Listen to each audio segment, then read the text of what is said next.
Let's go back to the Memphis. When you passed through Memphis, you used to tag up with the late Billy Joe Travis. You guys won the tag team titles, but back when I was looking, I was actually at the event on May 9th, 1988, as a kid watching, Jerry Lawler defeated Curt Hennig for the AWA World Heavyweight title. And one of the pictures that came up, and I'll never forget the scene. My uncle had actually taken me with my mother. And when Lawler won the championship, there's a picture of Scott Steiner in the ring hoisting Jerry the King Lawler. What was that night like? Do you remember that? I actually remember the night at the Memphis Coliseum. The place was packed, man. It's like it usually wasn't packed, but for that night they wanted to see Jerry win the belt, and it was actually pretty cool, Yeah, they actually deemed that day, even now, May 9th, is Jerry Lawler Day.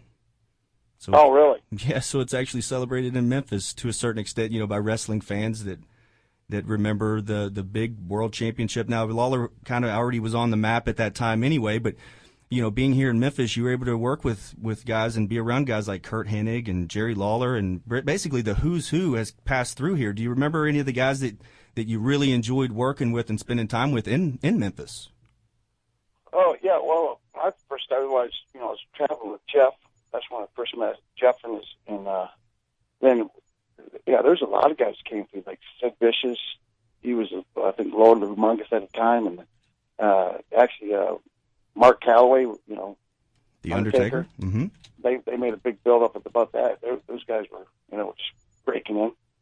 And, everybody anybody has come to Memphis, Right, and so, you were definitely didn't make no money, but you wrestled every day. Right, absolutely, and that was the hotbed. Now I know that we all look back on it now that Memphis is and was the hotbed of professional wrestling. At the time when you were passing through Memphis and right before you were going to WCW, did you know back then exactly what Memphis had, as far as the what it was, is where people wanted to come and work here? Well, the thing is that what Memphis gave you the opportunity was to wrestle every day. We were wrestling 6-7 days a week, which at the time was, you couldn't do that at a whole lot of places because, Vince had basically was taking everybody in, taking all the small territories away. There's only, at the time, there's only NWA then in Memphis, and to a little bit of degree was in Minnesota, but they weren't wrestling every day as much as Memphis was. So, that was a great place to learn, so now, I've actually learned a lot from, starting here and wrestling every day. Yeah, and the guys that you mentioned, you actually worked with in WCW, Jeff Jarrett, Sid Vicious, of course, your brother Rick Steiner.